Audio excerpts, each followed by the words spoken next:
heard this man talking because I'm always researching stuff. So he said that you can have anxiety and depression, right, without trauma, right? But you can't have trauma without anxiety and depression, like without some type of,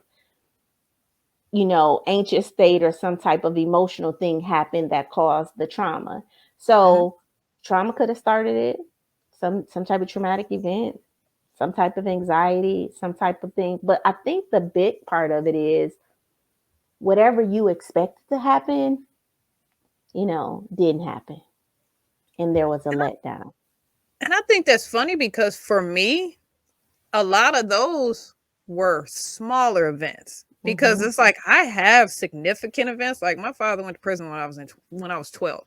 And so like to somebody else that may be a major event, and it was, but I look to smaller things that have caused a longer impact. I don't know, I was able to bounce back from that better than the time when I thought my grandmother said something to me and then that just ripped me apart emotionally. You know what I'm saying? Like it's so funny how that perception works, especially when you're a child.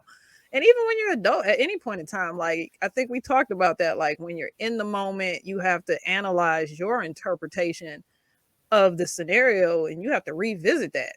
Because as I grew up, a lot of the trauma and stuff that I was putting walls up against, I gained perspective and realized like these people weren't doing this intentionally, or or I probably misheard it, or there are other circumstances that I was not even aware of that came into play. And I think that's a real big part of, like you said, I like that recipe analogy. Like if you want to make the lemonade, you really got to step outside the box and look at the lemon, because big lemon to somebody else could be a little lemon to you, but a little lemon to them could be a huge lemon.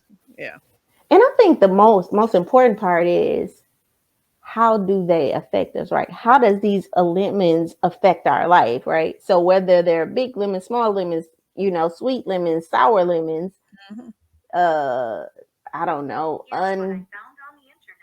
well, okay. Siri, hush. Right.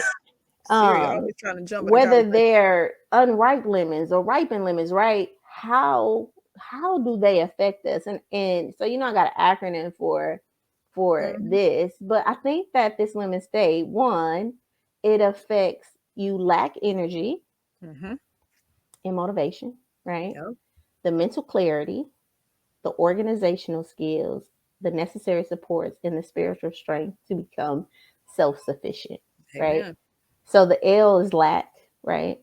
E, the energy and motivation.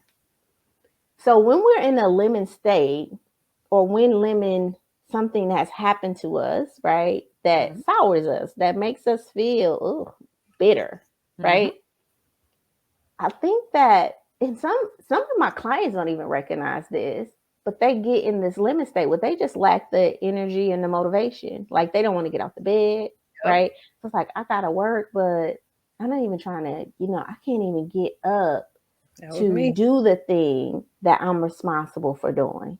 Or you're doing just enough. Or just enough to get by. Functional depression limit, where it's like you're doing enough to live, because that's what I lived through for a couple of years, where it's like you're doing it so people don't think nothing's wrong with you, but you got to push yourself just to do the bare minimum. And it's so many people who call me is like, I just need motivation. And the first thing I want to ask them is, they don't know I'm doing this, but I'm doing an assessment on what made you bitter, right? What is your lemon, right? Because